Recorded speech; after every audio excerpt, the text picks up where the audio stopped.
tuan hun chu lalpan min lo buat sa isa ka chu muna chuan saya po I aleng do na ni ti mithain ahan mu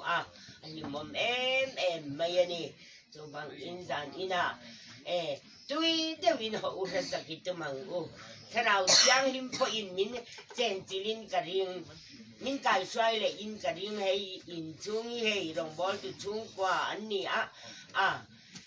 lali so chuan na me po kha thi pui na lau lo ang hian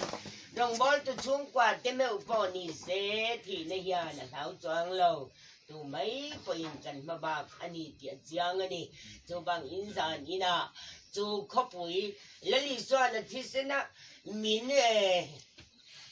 min le sak chu muna nge chuan piang sual kanom to lo min del po kanom to lo re thei le noi nung le hau sa mi ro pui po kanom to lo lal panami te chu ang khatin min lo da khom do na ni ti kha ro in an mit kha ni mo me hian ka sia ani patyan ni na kan trong trai yang hallelujah amen hallelujah amen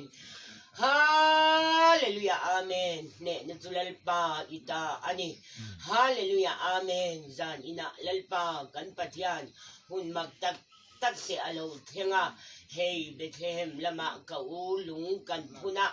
lalpa kan patyan ni min lama te voin lama te chungkwa kanin mukhoma helai mun po hi kan la hoi phei man lova ti chuan kan dil ruwa chuan saya pangai ayan ya mani ti kanan sia mising ngai to na chuan chol ni lama te kan hoi pheyanga ti in kan dil ru te ain buat saya ma selal pa kan pathian zan ina nangman ilo swaya man mo takin nangman he na chol tura lalpa saya swaya wangin kan lo mai ine na tharin lom thu kan soye biang sual kanom to lo middel kanom to lo chumuna chuan kadam lo ve po kan ti to don si lo avahan lim omina bahan nuam don te lulem lalpa chumun chu kisena wanga kan chan boro pui tak kan mule kan khir hian zanina po lalpa kan pathian imi te kan lom em chumun kan khir wangin he thi na mang po hian he khotang le ko sana hian lalpa thu soila he sa ruang dai hilalpa kan pathian imi te dana zanina yan sa ruang aron chantirla he in chunga lalpa zai tu le lengkho manang ma bol tu ra local zong te kan zawai yan lalpa tharau thiang limin min ron chung khatla lim ta kai fakla sa thei turin he in hi lalpa avel tele achung te azawai mai hian zanina nang ma tharau thiang lim chen chil na turin lalpa nang ma tan karon hau veka ambon thu te chung thu te tharau thiang lim nang in ifakla mangin min kal tangang che lalpa nan na tene na tak sak lo tak chung he mun local po kan omang chung mi zong ke po in lalpa atharadam na kan mu arsan na dang theng la bazanina saya ruang hi lalpa kan vuliam kan thaliam thei na turin ine na tharin kan ron chung train kan ron dile ro puina zong ro chunang in nei vekang se heng zong hilali swam ning kan dile che amen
gai hun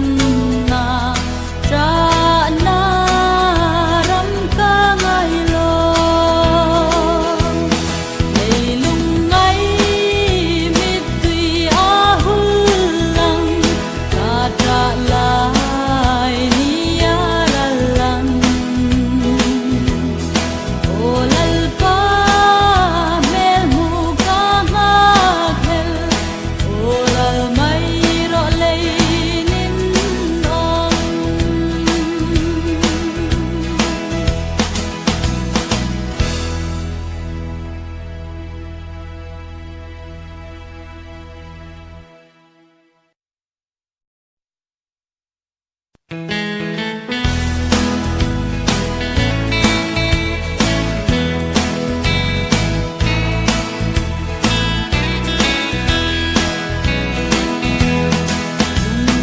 len ka thir ning don lo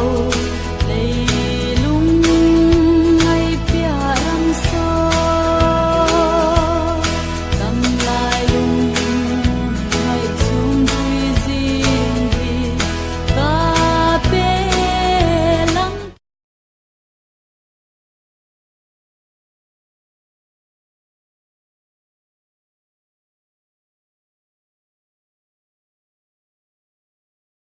khua chua san khan khua an chua san ta a anu pui chu a hoi le ta tun thingin chi khon tinga a chang ta ani ti chuan no ba hun lai tam lai kan en le chuan an lo hur le em mei ta ni chu mishing fa ti le pathian fa tin in nei pola tu ya lo let le ta ni chu mishing fa pathian fa te chuan mishing fa te kha mel thatakin an hnu a an in nei pol le ta a pathian thin a lo rim le ta a kur na mang pukin no ba hun la ya khan lalpan khovel kha a shim le ta ani chu ti chuan tun lai thil om sia kan en chuan boin ni a hian enge kan ram din hun kan ti chuan Mizoram hi state dang a in state dang ring lo tu te state dang a in alet so min ace feina asang le ta ni kan sin china kong si ra chuan ace enge fakna kan ti don nge khatiang kha ram dang le nam danga an tar ngai lo kondom man nakha anon fak mol mol mei ni chu ti chuan lo pangte puin kondom an man chuan enge mei chat mi pat nakha poi ti lo na swala khan an lu don ani chu aman da in sir ti na zok amoni ti tur khopin po in nia hian enge chanchin buwa te chanchin thara te kan in kha kan in sir ti ta dai mei ni chu ti chuan chu tiang khop min alet soma enge kan hurna AIDS fe na alo san chuan lalpan zoram hi ashim le tre khovel hi ashim le tre mei ni world cup ka ena ka thim lunga thil min pek chu hei hiani minute som kwa an peta an intro a minute li an pek belani minute li an pek bel ang cha hi khovelin hun kan nei hian ka sia khongai chunga khongai le chon first term exam kan zo to second term exam kan zo to promotion exam a boin nia hian khovel ring tu te kan lut hun kan nei tle chia exam hola kan lut promotion exam hola kan lut mek ni in ka sia kan chan swal chuan kan fail bai chuan ti thatna a om to in arin om lo bani khongai chunga khongai le chon hun rang ka chaka boin nia hian he kan lut ani chu hun tle te kan nei ni ti chuan bazar e song kan ni a em bazara kan thuni tin thina kei phe chu hei mi thathem ngai kan ni a ka taksa zo lo khop tu na poyan ka thokin ka sia jing dar nga ka thawa jing dar ru ka chon bazara ko om to a ti chuan in zandar sari vela ina ka hong ani mi dor khan nu theng po in enge thong no ka sel thin ani chu tiang khop chuan hun hi ka nei lo em me ya ti chuan chu tiang ang chuan bazara hun ka mang ta a career routine em mei chu payroll te an lo kala nula le tlampal za po shelovin an ron in kwa an ron mut hu chho lo pa an ron mut hu that lo pa za pol shelo stepa an thua mi puin min en kal holam le kal min en fekani ti po an ngai tua an ngai tua to lo an mut hu lop me ni chu enge ti chuan number 4 an etikani chu tiang chun tam me ato pa an nu na pe donga an in ok hlum le ta ani chu ti chuan hei mutia te kan lo ruaya ti chuan hei mutia hianin kan mutia hianin nam sui hi an mang tang me ni an kwa num hlat me ya ting noi te an la luta thakata an nu pui fanau te ba ka an mani an in zoma tam tak cheng tam tak an thon thachi na ni ti chuan chu ka ngai tua na thil local chu nam sui hi kan van in man tang kai le ve ti hi ka thin lunga omani nam dang te hian kan nam sui sual pathum pa le fa pa le tharau thiang him le thu thung nam thu thung ram thu thung ka ti meya chu tiang anga sual nam sui te ye an mang tang kai em me nu pui fanau chom nan an manga an lian thura ma se kan fanau te chuanin in o hlum nan an mang kan in man tang kai hle nya in o hlum nan mang zut me ni veng pakhatan lo in ok hlum nan lo in lo ok hlum le a chu tiang chuan kan tu le kan fa te vo in nia hianin fala nei le tur zel tan chuanin na tho hi atam thei ang hi in zirtir ila ange nuam le nuam lo po hi na hi na sene to khian tho tam tir ila hei a thap din ka sia fa en kol ta ni kan thiam lo fai vekin ka sia Mizoram mi puite ti chuan a politics line lampang lalpana min pek te kan soile anga hei thil local le tur shiat na himin pe ani ama khop me nimina khan hei WhatsApp ka khoi ve lawa ka phone hi changkang lo em me ni ma live phone kum som pa ni line ani to ani tot hei ama khop be kan changkang a khol thil ti theina pasal chona na lo soi kha an hum furanga ti kha tu na mobile phone kan hum fur me ya chung chu hei pasal chona lo soi te hi adik em me ya ma sengin tot kan TV te atangkai em le kan phone te tangkai em rual hianin atha zonga man ain kan thalai te le nu ho te po pa ho te po atha lo zonga kan man hi tam tak o mani ti chuan ka lo mang ve si lo wa heng te lal pan min phal sak ve tlat lo me ke chu changkang lo ze thian ka kal me ni chu lal pa min suai na ni chuan ro pui ka ti me ya ti chuan ka lo she ve lo wa ko sa ya thi hi ti chuan ka lo she ve lo ma se shia na ka nei tlat ka ti me ya kor ka lo keng sa puan ka lo keng sa phei khok ka lo keng sa be ka lo keng sa ani chu ka bazar be ka khum vek enge ka ti tur ka shemia lo ka puan le phei khok le en kim mei ka lo keng sa bazara chuan ti khan puar min ka kal chua ka in ak chua ka kal tlai pha ni khang ang ka nu khom na lama chuan dar som pakhat ari trep ti hian ka u lo kala sa ya thi khai she ve na ngem tia shena ka tia wan sa pi khoi ve lo vai phone chang kang si lo wa min tia ni ka su in siam nge ka tia no ha ro ka tia ku ta ma ka su in thak sok ka tor kal sanin ka u nen ka don kal chauta ni chu tiang chuan in than ma ai khan Burma ka han chauta ka han tul me ka han kalna ka han tul zu kham pat bung pui kha nam in cheina chitin reng men han he langa ya voice sari ka hallelujah voice sari ka han hela ka fanu nen akhilaya mi te nen khanin nam in cheina kan he lui me ya lalpa he kham pat bung pui hi nam nuk ani zo fati min chin chia na ani afang in khongai takin he kham pat bung pui hi atluk chiat lo na turin min ven sak ro ti ngai ni chumale ti chuan kan han tong trai ta kan honga toy zong in soila kan han honga rei lo te chuan kan tong trai ti pon shelovang Burma sarkar chuanin ahung turin sang son tam tok takha lo pe a azung lo sa cheze tu khaze la an tan tira ti chuanin ti chuanin an lo hunga thir lenin an lo hung kat me a veng tu an lo da ni chu aro pui hi ka tilu to ka ami pun khambat pung pui hi noi telin ka ma an lo I to ma se kan trung try na hilal pan min cha ti lo the lova ti chuan van chiaw ina pathia ko ka han tar ani anu ina hal kha chuan a ina tikira ka han tar ko ka ta chuan anu in kan han ho khampat pung pui kan han ho kha ka tin dun lui ka ma ko ta flek var fit sari taranga ya kan shwai che innu fain kan shwai eng chen te tin dun lui kam te ka zu mu pha flek var fit sari chu kan zu tara kan ron ho chhota chi chuan khampat chu ka han to a khampat kan tlo kan le chuan van chia wa Henry van chia wa Aung San Suu Kyi khami papa chumi ne na chuan en lo Aung San Suu Kyi papa pokati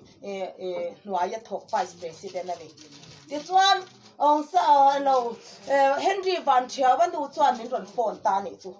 in nu fa khan lo kir le ula tho da in van chia wa te na hian ka fanu in a swai du chewa ID card nei lo panga a kalpui theya lo phero in kalman song hon man song eng ke mai kan tu mang chu ai so le in hon man thengin atia ma selal pan phal lawa kan lawa api kan lo meng kan rol kan lo me yang katia ka ril ruwa chuan thona te po kala chuang lawa thona te ka chuan voi khat na tur ani anga arem chang a thon ka ni boxi katia lal pan arem ti lo me ya chu wang chuan chung te song chu ka pum pel ta ni ai sol ka han kheng le chu par malum lut tuk sahal wa kan han chua san chu lal pa mi zo ram min pe ka fangin lom thu ko shil che ti hangai khat me ni air condition aya nuam so ram nuam lu tuk me lal pan min pe ki lom na chang mi zo ram hi kan shalo reng me ni kan tho lat po le mi zo ram nom sia hi po in ya hian kan siam zon chua kal san lo khopui lal pa in po in ya zo ram in thangai big sia te po hi soi ka do a ti chuan ka hori lo te chuan mu mang ka nei ta ka mu manga chuan congress le MNF in bolan lo pe ta MNF an lo chakani tun in khang hi MNF an chak nge yang ti hi khorina ka papuanga ta chuan MNF ru MCID police lalve tau me hi ka shila rukin an ron tin tak me ni chu ti chuan ma se voin ya kan ram din muna hi toy te kan soi lo ka nge Prime Minister Modi a hian enge atum ti hi kan sha tangai tlat voin ya hian hemi BCP thil tum song hilal pan min sha tir tlat me ni chu Hindu lal ram siam tum tlat me ni he zo ram hi Hindu lal ram ni turin siam tum tlat me ya mani lo ka chuanin mi pasari NGO kaltain mi pasari tu na hianin an akau tha an mit sa chuan akau tha ani ma se enge an rel don Citizenship Amendment Bill hi tu na hianin BCP thil tu mani a hei ta nge tum chu chak ma foreign na tele vai ho zong te sa khwa na thila hian an du to ka an ron in ben bela zar kot in tha te po dor lian pui an ron nei ve a mi so fa ti anga tu na khwanin ILP Jammu and Kashmir ku thia sak an ni anga min thia sak hi bo in hian an tu mani Modi a hian min ron Modi chak don mo chu wang chuan bo in hian ko san tele surkar tele NGO te in harangai tat mai ni chu in har lo chuan leilung hia phur don tat mai ni ti chuan thiam takin ti khan min lem zon tum tat mai ani ta chuan an ganwa di atang puin enge thil an tum ti chuan vande mataram tu na hian an satran ani mo enge chu chuan an thinlunga heta wadi atangin su khem zela heta kan sizim na sikul song po Hindu mission ta zel ki poin ya hian enge antum ani tlat meya CAB chu enge omsia chumi ba ka chuan an thil tum chu uniform civil code ani uniform civil ko ta hian he sor ko san song pol song te in ngai tua lo mai the heng pol song te hi chaina a khian chaina sarkar phalna cha Christian ni theina oma ti chuanin enge chutiang chaina sarkar phalna chawin iswa he thole ti reng suan ti chuanin an tingam lo chutiang a sor enge minron ti hi an tum chat mai ni chu sa khwa sung po tu na hian ron control atum ta ni chu ron controller tu na hianin het laya missionary in tir song in akin loka hianin uniform civil court hi an ron password in missionary hi in tir thairon lo mo hengi ko hon vek ani dona sa khwa in leton phallo na dan kha pol chua po phalong lu po phal ani don ba eng sa khwa ma in leton thailo na dan uniform civil court hi tu na hian pass nge tumin BJP manifesto a dani apakhat na dani le ala chung te chu po india hianin tun lai thil omzia he prime minister modi a hianin tuna athil tum hi he soram hi enge atum ti chuanin hindu mi son hindu lal ram siam atuma ma selal ison kristal lal ram siam atuma ti chuan tuna hian ni china karon chiar tak kha enge ti chuan mi pa mei chia in nei pol na ta ni tuna hian prime minister modi hian aron din to aron pass to khofela milim lian per mei chu tuna hian kuzaret phaizola khofel puya milim lian per iron man lim tuna hian sadar patel lim aron din to ta chu wang chuan heng song te hian enge athil tum hi voinia hian fia taka tharau mita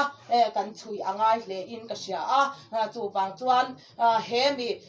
hi BJP phalna dan chawa Christian ni theina